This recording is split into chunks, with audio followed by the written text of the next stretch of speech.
Hello everyone and welcome back to my channel. My name is Anna and I am the maker behind apt.atelier.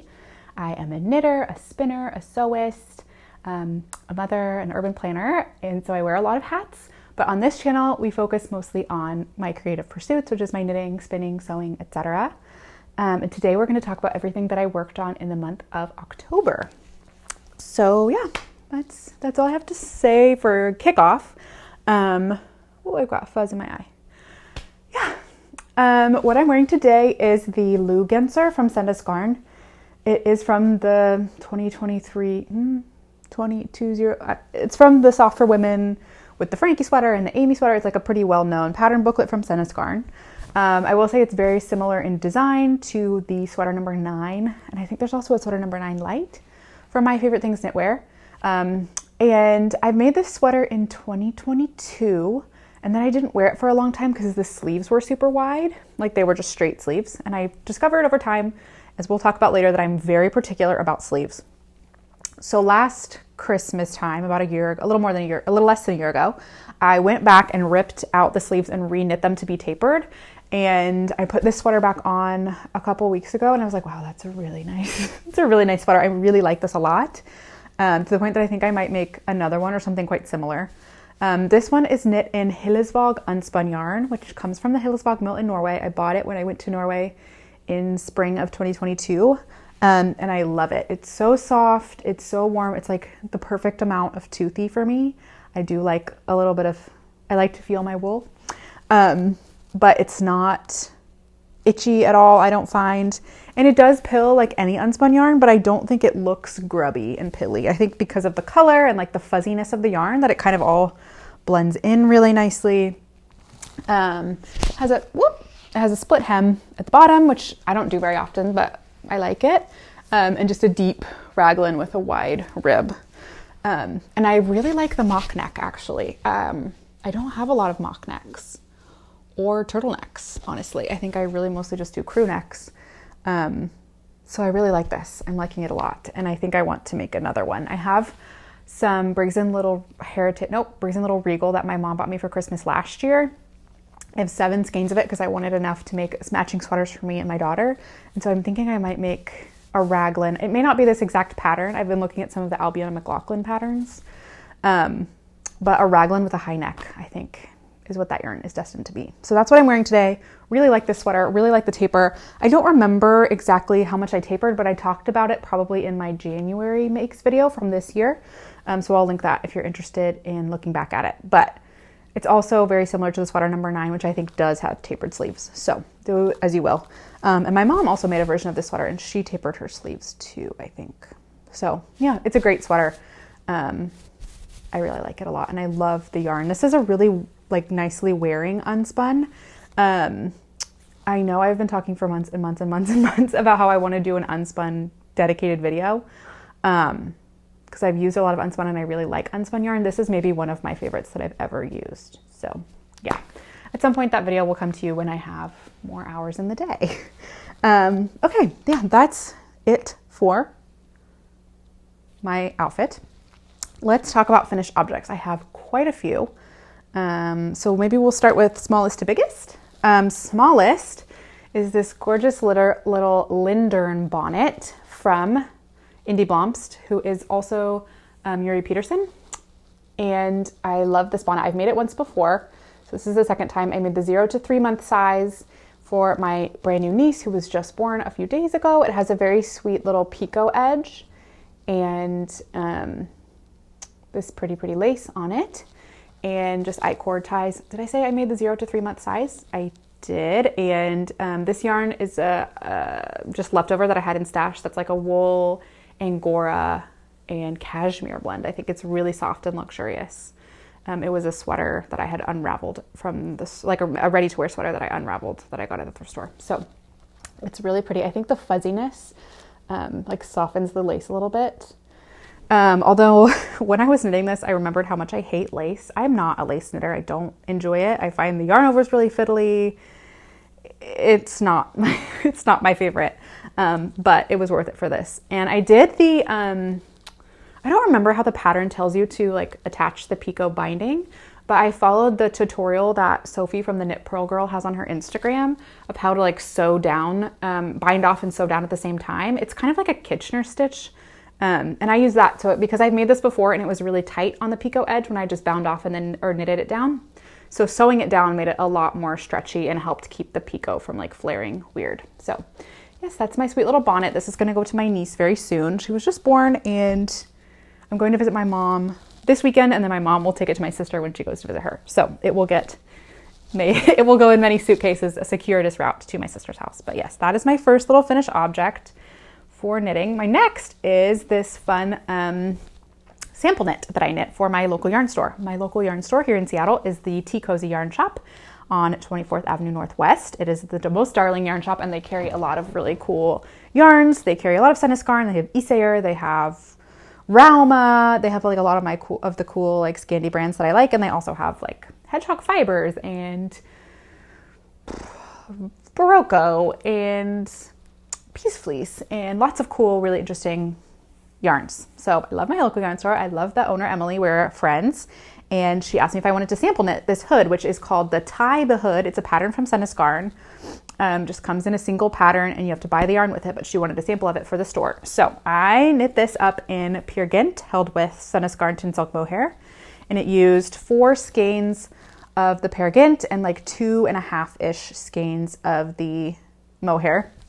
It was like 4 full skeins. I was really worried at the end that I was going to run out of yarn. I had a yarn tail left, like maybe 1 or 2 yards left of the yarn, and that was it. So it's very economical in that way. It's like you're not going to be left with leftovers. But let me put it on so you can see what it looks like. So it's a really generous hood. And then this might muffle the microphone a little bit, but it has a really long scarf attached to it. So you can, here, hold on. I'm going to attach this to the hood itself and my hair. So you can like put it around your neck like a cute little scarfie, and you've got a hood. I feel like, I don't know what I was thinking when I chose the color. I was looking for like, well, first I had wanted to choose, I'm just going to wear this while I talk to you about it. I first chose like a raspberry color, but they didn't have enough yarn in stock. So I was like, oh, I wanted to like go for the matcha green that I've been loving, and they didn't have that. So I bought that, I didn't buy, we'll get to that in a second, but I chose this kind of green color, and I'm not sure if I love it or not, but I made it. So yes. But yes, I sample knit this for the store, which means that I knit it, like they gave me the yarn, I knit it, and it will go back and live in the store for like 6 months probably, and then I can get it back and keep it. So I will probably not be wearing this winter because it will be in the as a sample in store. But okay, then now that I'm wearing it, it's kind of growing on me, and I like it with the green. It's kind of unexpected. I need to get a new like puffy winter coat, like a down coat, because the zipper broke on mine, and it's not like a repairable thing. It's like the actual zipper pull broke. So I need to get a new one, and I'll probably just get black because I'm boring. But this would be cute with a black coat, like a little pop of color. So yeah, I'm glad I picked a fun color. Good for me, branching out. Anyway, I'm going to take this off and reattach my microphone in a normal way. It was a nice knit. It was pretty quick. Four balls of yarn. 4 balls of Peer Gynt is about 400 meters, so it's not a huge, like it might be a good scrap project if you have leftover yarn from something. I really like the shaping on the hood. You start at the top with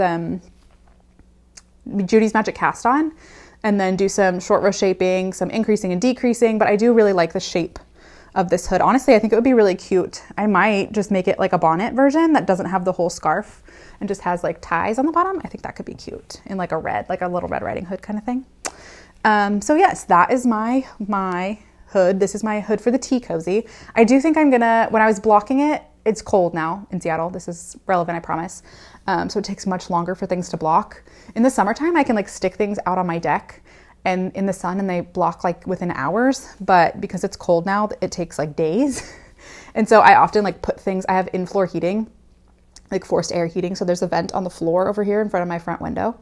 And I will put things on top of that vent, like move, it's a vent, the vent's probably this big, but it blows hot air. And so I will like put my knitwear on the vent to get the hot air blowing through it to cool it down, but I have to do it like one little piece at a time. Anyway, all that to say is this probably should have been pinned out to block so that the I-cords wouldn't roll so much. So I think I might just, with a cooler iron, like steam block or press it to get it to lie flat before I take it to the shop this afternoon. Going to spin with my shop friends at the shop this afternoon. So I need to take this there because I said I was going to take it on Wednesday, and it's Sunday now. So I need to do that. But yes, that's my tie the hood. It's very cute. If you want to make one, you can buy the yarn and the pattern from Tico's Yarn Shop. They do ship. So if you're interested, or check out your local tennis garn retailer. So yes, that's my little hood. Very cute, very fun. It was, yeah, I enjoyed that knit actually. It's a lot of purling, but I'm trying some new techniques to improve my purling. So we can talk about that in a minute too. Okay, other finished objects on the smaller side are these. I'll take them off so you can see. This, if you are on knitting Instagram, you've probably seen these recently. I love them so much. They're called the Sailor Slippers, and they're by a designer called Annie Sews. I'm obsessed with these. I think they are adorable, and I've been wearing them every single day, all day long since I finished them. They're felted slippers, so like you can see here that there is no stitch definition because they are felted. So they're knit with like a really bulky, like unplied yarn, and then you knit them really long and silly looking, and then you put them in the washing machine with hot water. And I put a towel in mine to help increase the agitation because I have a front loading washing machine. So I put them in with a towel, and then I think it took about 30 minutes, and then they were done. And I might shrink them down a little tiny bit smaller because they're kind of loose on my foot, but I don't mind that because I like wearing socks with them. So yeah, they're like not super tight to my foot, but you can also like do that. You can control how tight they are to your foot by how much you felt them. But yeah, these are knit flat. So you like cast on this little back panel, and then pick up stitches and knit flat, and then you keep going and knit the whole bottom. So it's like a one long strip, and then you seam it all together, which I didn't love. And I understand why it's done that way. It's not my favorite, because it does leave these like seams on the inside of the slipper, which can be a little bit irritating if you're like sensitive to that at all. Like there are some pretty bulky seams in here, but I thought about it like in my mind how I would change it to be knit flat, and I don't know that, or to knit in the round. And because of the way that this heel is constructed, I'm not sure there's really a good way to like do, yeah, you could maybe just seam the back, but it seems like it would be more work than it's worth. So I don't know. The pattern is really, really well written. It's a good example, I think, of like a designer who is a sewist and a knitter, because there is a difference between the way that knitting patterns are written and sewing patterns are written. And I feel like she did a good job of like meshing the two. There are good like sewing patterns have a lot of illustrations and pictures in them to show you what you're supposed to be doing. And I feel like knitting patterns don't have that and could sometimes benefit from them. And this pattern particularly does have a good amount of like pictures and guidance. So I really liked that. And I think if I write knitting patterns in the future, because I've also written sewing pattern now, like I can kind of do the same thing where you kind of mesh the techniques together to make a better pattern overall for everyone. But yes, I really am so happy with these. I've had a bunch of unplied bulky yarn in my stash for years. This gray yarn I made a vest out of in 2020. I think I got the yarn for Christmas in 2021. So I made the vest and I haven't worn it much since. I wore it a lot right after I made it, but then I like kind of self-drafted it, and there's some things about the proportions that are a little bit off. But I had extra yarn from that. So this is a single ply yarn from Joann's Rip. And then this blue I got at the thrift store by my mom's house in 2022 when I went for her graduation from graduate school. And then the white, my sister found at a discount store and bought for me probably the same year. So I've had like all of these yarns just sitting in my stash for years. And I'm so glad that I could finally use them. I love the color combination. I think it's really, really cute. And each of these, I used less than a ball of each of these colors. So it was like 3 100-gram balls of these single plies, but like I didn't use 300 grams of yarn, if that makes sense. Like it's probably 160 grams of yarn total. So I could probably I use the most of the gray, obviously, because it covers the whole sole. And I have, I think, 1 more ball of the gray. But I have 3 more balls each of the white and the blue. So I could make more. And I also have some pink merino single ply yarn. So I don't know if I'm going to make these for Christmas gifts or not. I don't know if people that I would be gifting to would want them. But I have offered them to a local friend that I have to see if she wants to make one. Yeah, so maybe I'll make more. I don't need many pairs of slippers, but they're just really cute and fun. I might make some for my partner, James, if he would wear them. But I really like them because I do have like like, they're not the Ugg slippers, but they're like the Ugg slippers where are they under my couch? Yeah. They're right here. I wear these slippers a lot, but they have like a firm sole on them. So I don't wear, and I wear them a lot when I'm at home because our floors are cold. Especially in our basement where it's like concrete and then just a thin laminate floor on top. But I sit crisscross in my office chair a lot because it's more comfortable for me. And I take my shoes off when I'm putting my feet up on my chair or when I'm sitting on the couch like this. Or when I'm sewing, like, I don't know about you, but like I have to be able to feel the pedal under my foot when I'm sewing. So I would take my slippers off and then my feet get cold, but I can wear these all the time. I can wear them crisscross in my chair because they don't have a hard sole on the bottom. It feels like different. So I can wear these crisscross sitting in my office chair. I can wear them when I'm sewing and I can still feel the pedal. So I really like them. I do have a couple balls of Elephas Lopi and I might make myself like a single color version. I might make some for my dad for Christmas. I don't know. They were so quick too. I think I knit like almost an entire, I think the knitting part takes for one slipper probably takes 3 hours. The seaming probably takes another hour. So both of the slippers together takes about 8 hours to make. And then the felting takes, depending on what kind of washing machine you have. I think if you have a top loader, it goes faster. But it took half an hour. So like it's a pretty quick project. It would be a really nice gift knit. And there are like endless color combinations. The blue yarn that I used was a Lion brand yarn that is now discontinued. The white yarn was from Valley Yarns, which is the yarn.com house brand. And it's wool and alpaca, so I was a little bit worried that it might felt differently because the gray and the blue are 100% wool, but it didn't. It felted totally fine. So that's the one you could use. I know these bulky yarns, I feel like they were really in style for garments a while ago, but they do pill really badly for that. So like if you have scraps, this would be a great scrap busting thing. The pattern calls for drops snow, which is great if you have access to that for a relatively low cost. But I feel like even now you could probably get a single ply yarn like this from a big box craft store like Hobby Lobby or Michael's in the US. I'm sure you could find some at your local yarn store or on yarn.com or Lion brand or some other big box retailer. So yeah, I really like these. I think they're so fun and I want like a million pairs, even though I don't need a million pairs. I might try to modify the pattern to make a tiny pair for my daughter because she loves them and she says, Mama, slippers. And it's very cute. So anyway, that's me ranting and raving for 10 minutes about these slippers. I love them. They're so cute. Okay, I'm back. You hear me? Okay. I have to go sneak into my daughter's room. I always film these videos on weekend days when she's napping. So I sometimes have to sneak in there really quietly, get what I need from her room. But what I have is my finished Marienlyst sweater, which is also a pattern from the same designer as this bonnet, Yuri Peterson of Indie Blomst. I really, really like her kids' patterns. They're so cute and very like classy, Scandi chic. So this is the finished version. This is the 2-year size, I think. 18 to 24, maybe 2 years.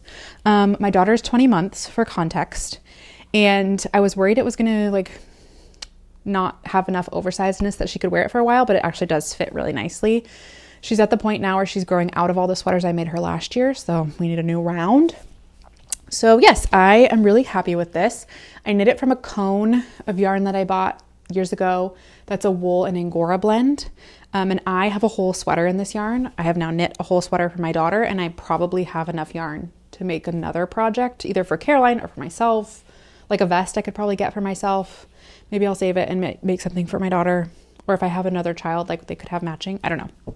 But yes, so that is the sweater. It is this gorgeous, like broken wide rib pattern. It was pretty quick to knit up. I think it's like an 18 stitch gauge, 18 or 20.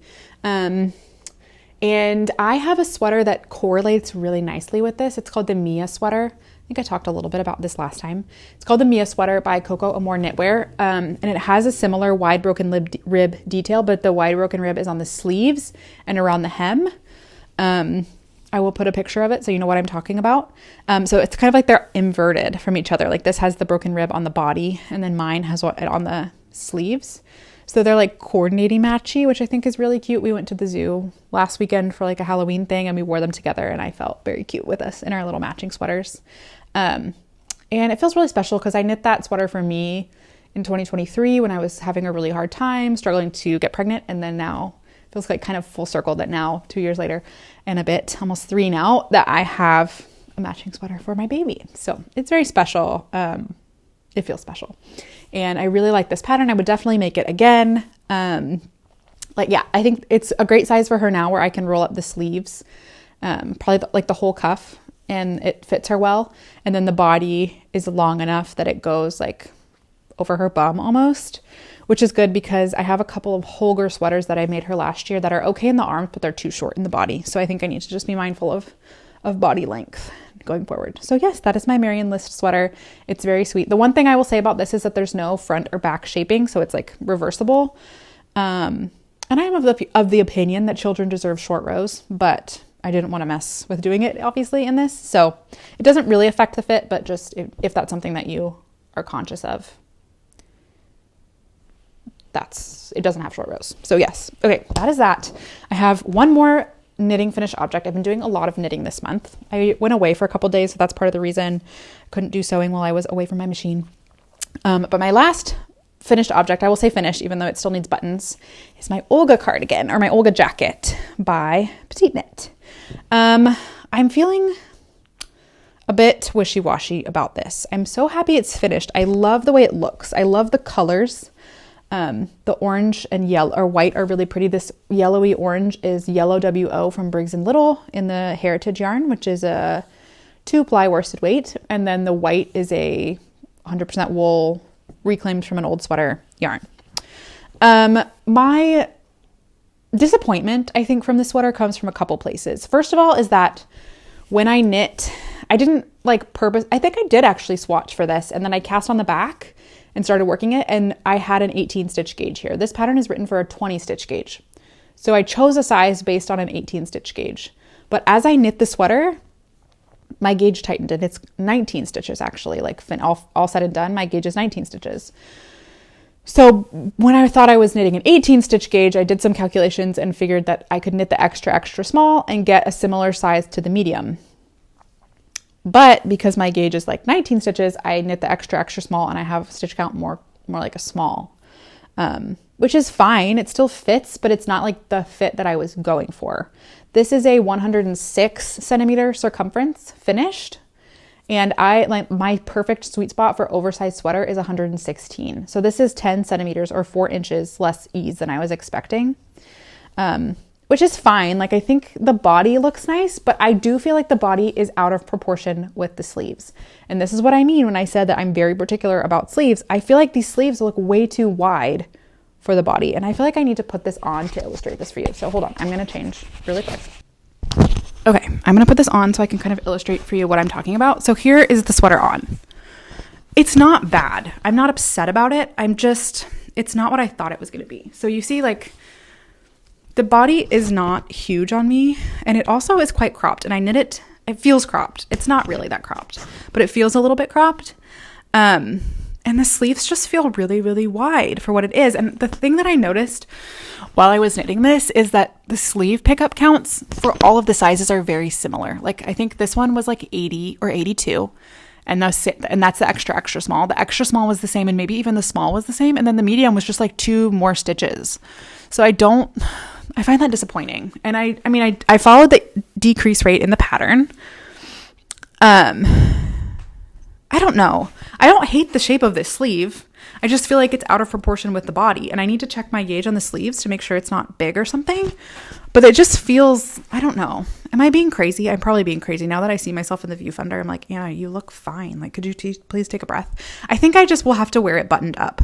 I don't think I like it as an open cardigan. I feel like that's when it looks more out of proportion. The body looks tiny and the sleeves look huge. You can tell me if I'm being ridiculous. I think I am being a little ridiculous. This is another thing that I struggle with.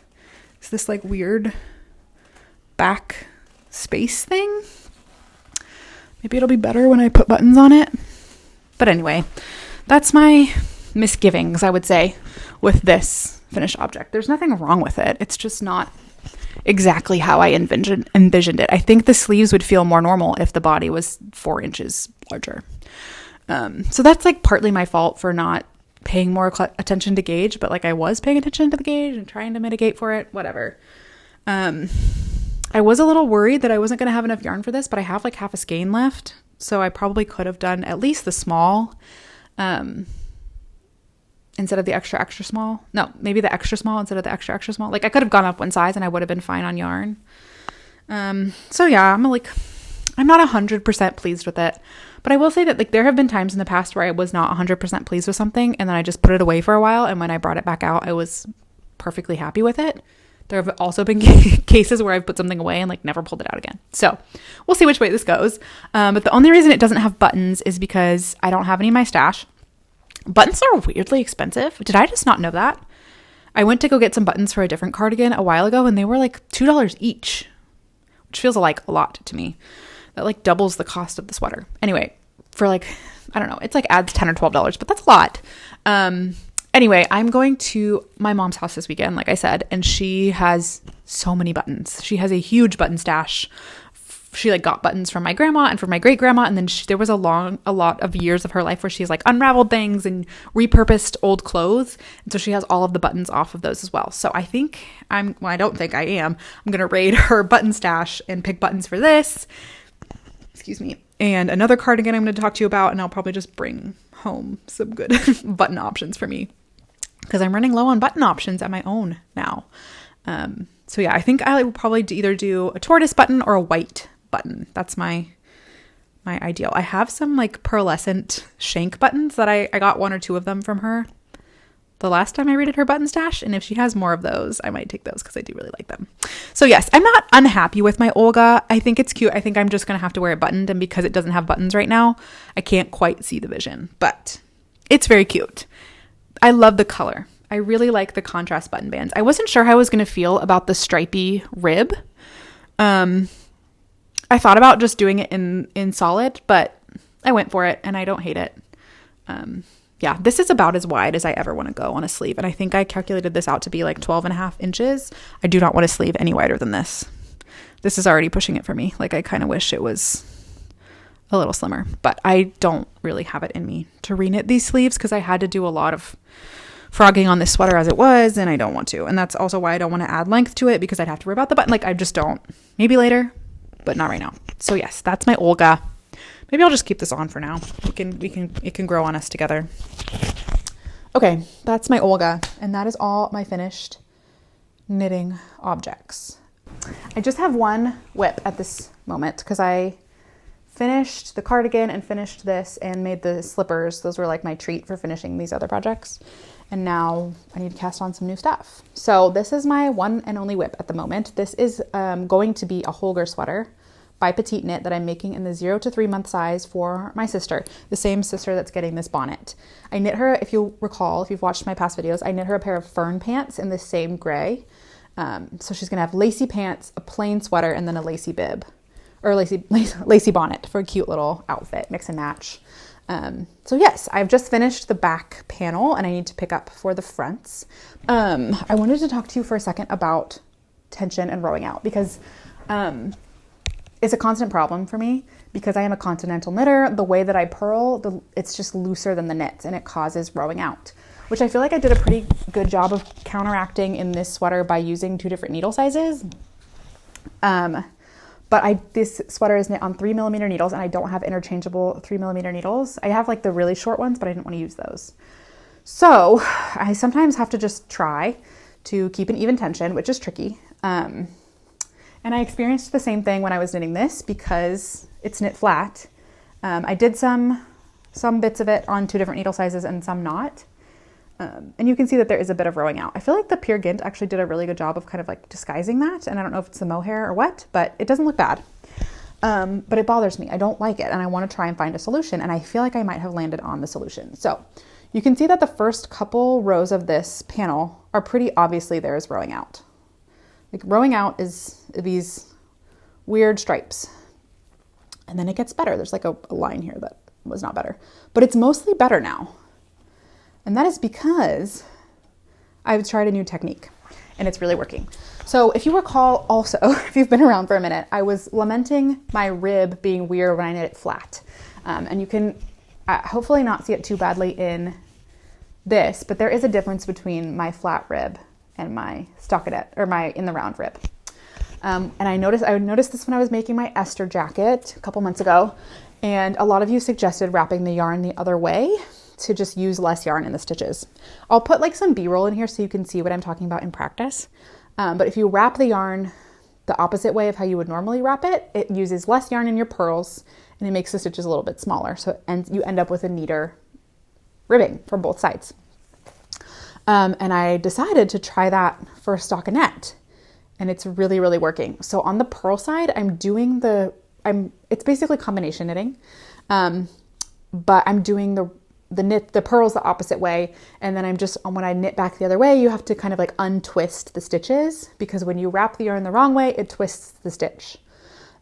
So I'm basically like twisting the stitch on the wrong side and then untwisting it on the right side, but it is really, really working. And I feel like the tension looks so much nicer on the bottom half of this work than it does on the top. It might be easier if I fold it so you can kind of see. I've definitely evened out my tension down here. And I think I probably started doing the twisted purls like right here. So yeah, if you are a continental knitter that struggles with rowing out and you're advanced enough to understand like what I mean by twisting and untwisting, again, I will put B-roll here so you can see what I'm talking about. But if you understand what that means and you're mindful enough to know that like on the right side, you need to knit a little bit differently than you're used to, I would recommend trying this because it is really, really working for me.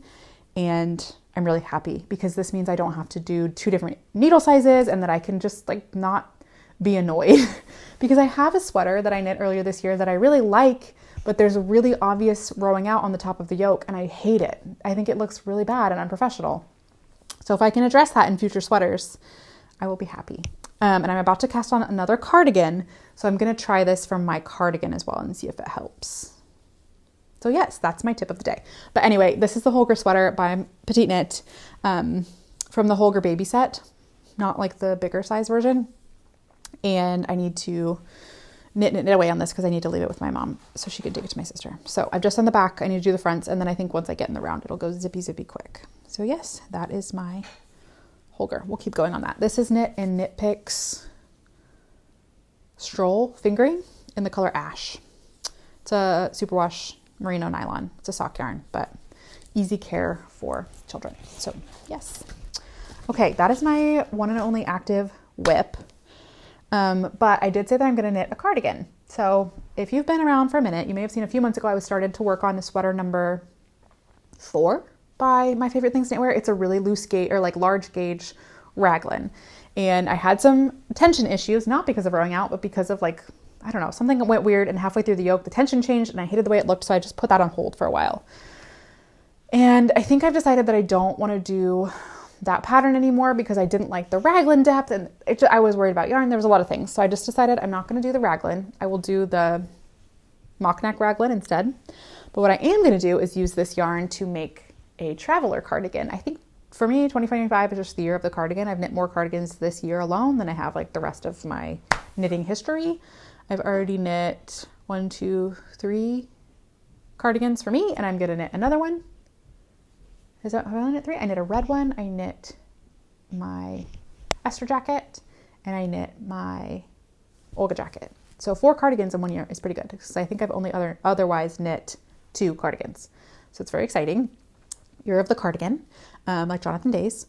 And I'm going to pivot to the traveler cardigan. I have the pattern so I can cast it on really easily and go. It's a very similar silhouette to this or to my feather cardigan that I made earlier this year.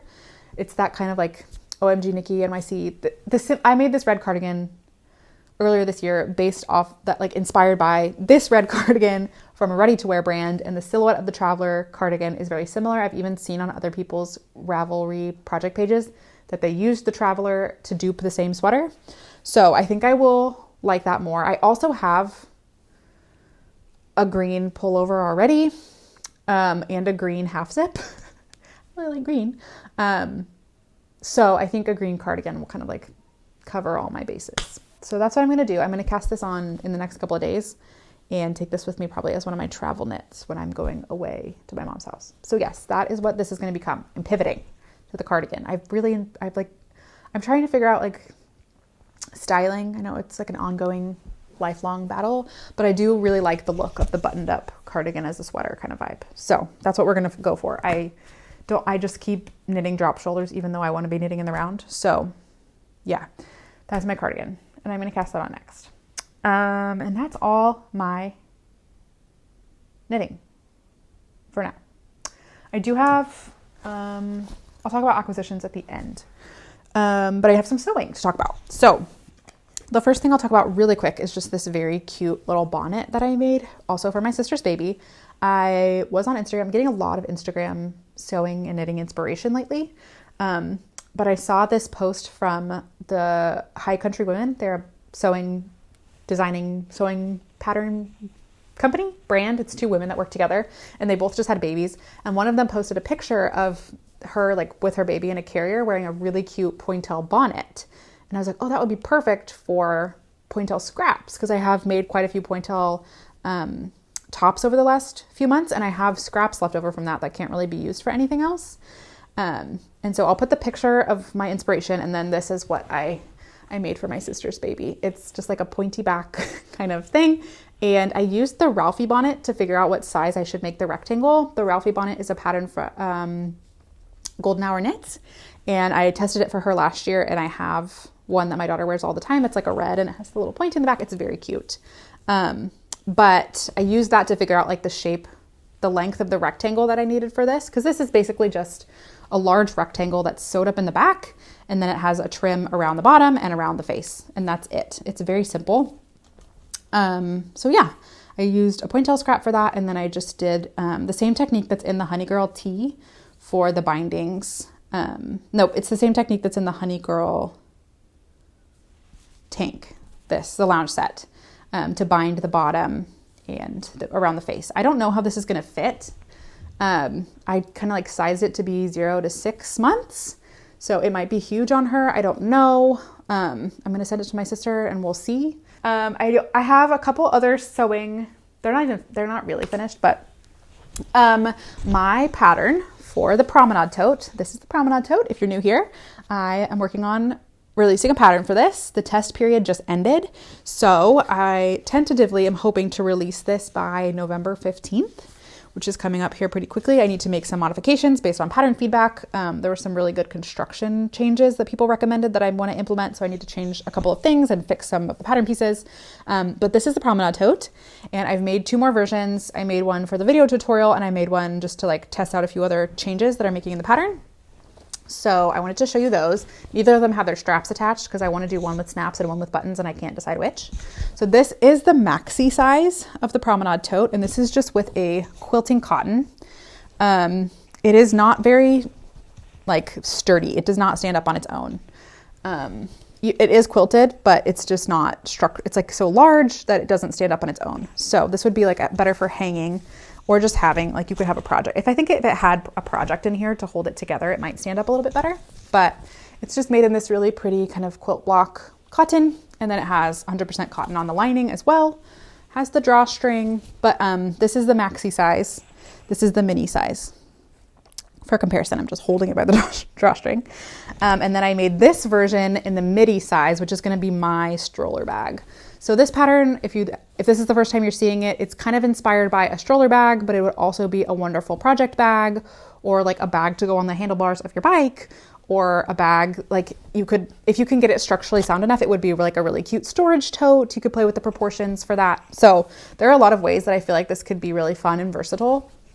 But this is going to be my version, and I did a patchwork. I have a lot of quilting cotton in my stash that I got from my mom and from other places, and so I made a patchwork version, and it's a 9 patch, or it's a Irish chain block, but because of the, you can't really tell, so it kind of just looks like a 9 patch.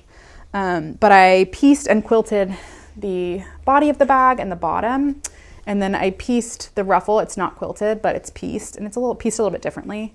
And then the inside is this green and white stripe lining. It still needs its drawstring, and it still needs its handles. But I did have a tester make a really nice recommendation for cleaning up here on the inside, and a couple other tests I need to make. But this is the midi size, so this is the medium.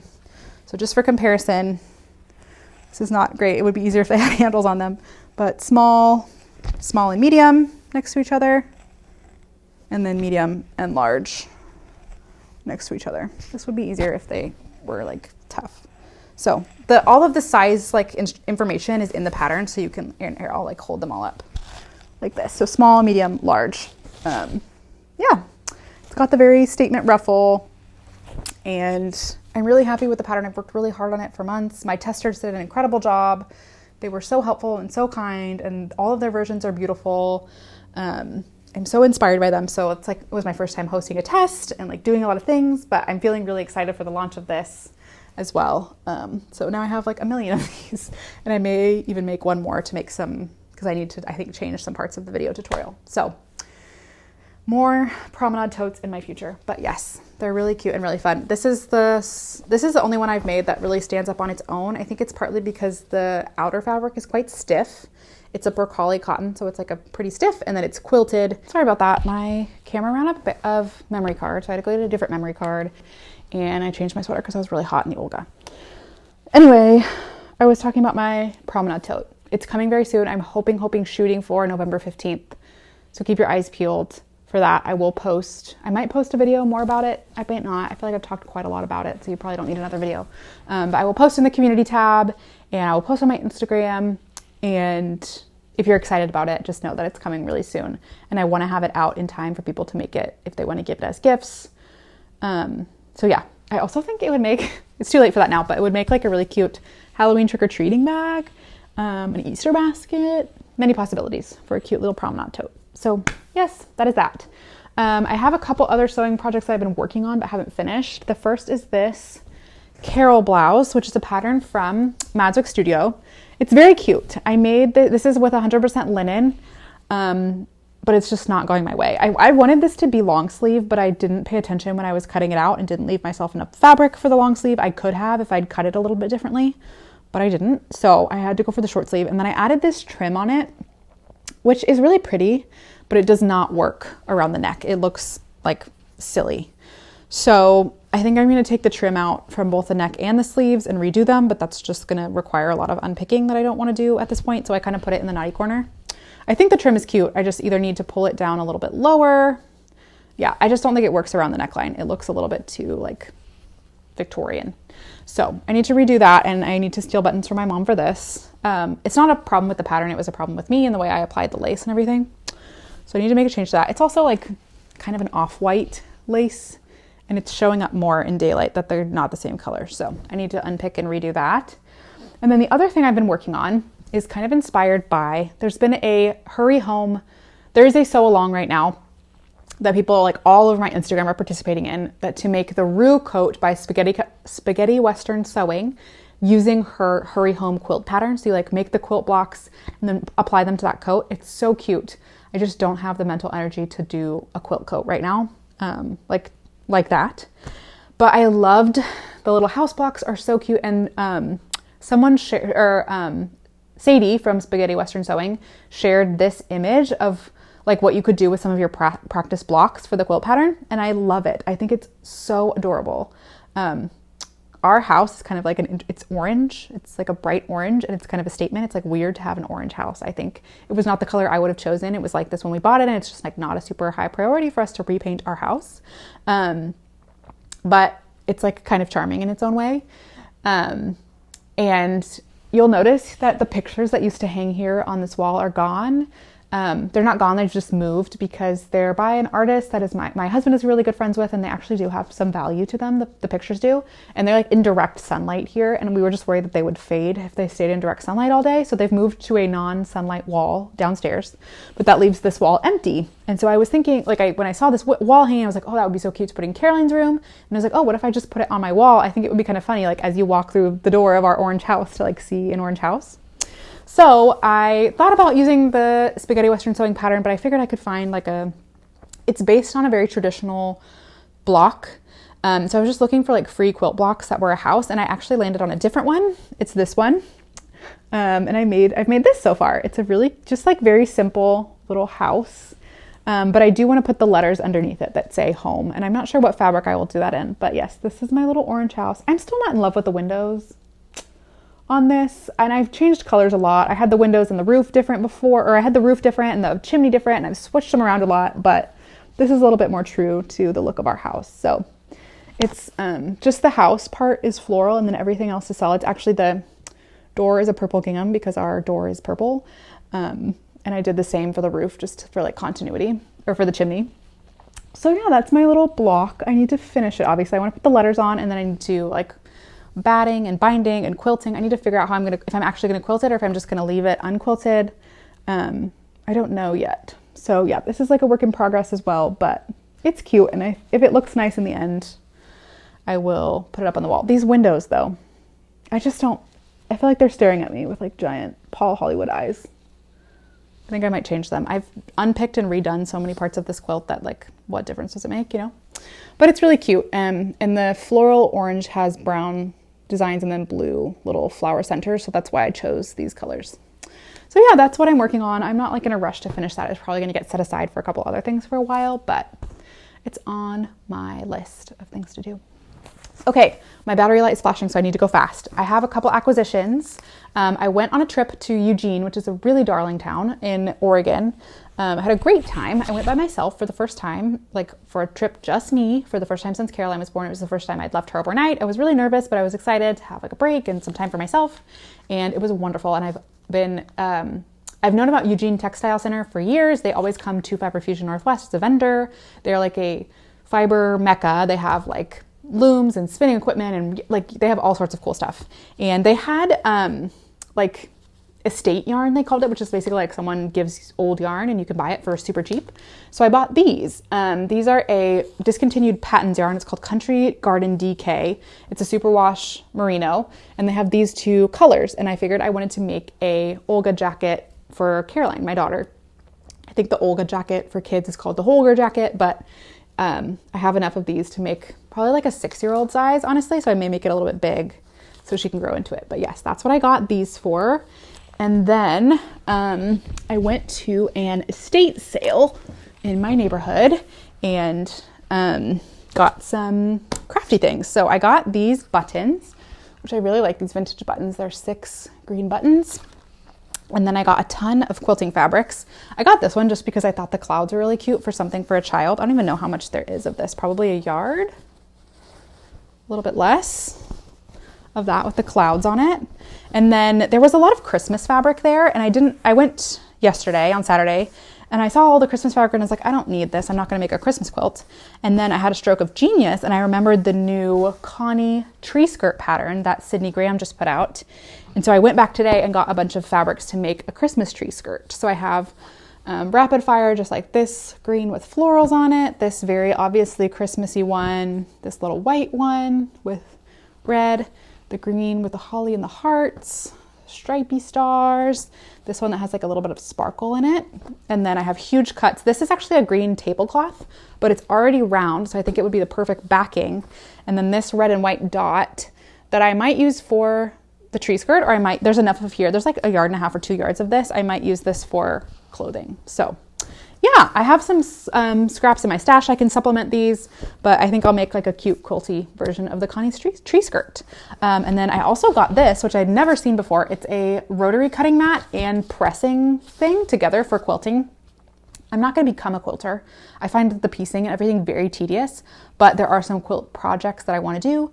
So I got this. You can cut your blocks really accurately and then just flip this right over and iron them, which I thought was really cool. So this was $2, and the rest of this, everything, I paid for $17 for everything that you see here over 2 days. So I feel like that was a pretty good deal for all of these fabrics and buttons. So yes, that was a super speed run of my estate sale purchases. Okay, I need to drink some water. My throat is tired and I need to do some crafting while Caroline is still asleep. So thank you so much for watching today. I really appreciate you being here. Keep your eyes out for the Promenade tote pattern coming very soon if it's something you're interested in. Thank you so much for being here. I really appreciate you spending your afternoon or morning or evening with me. And I hope you have a wonderful November, and I will talk to you very soon.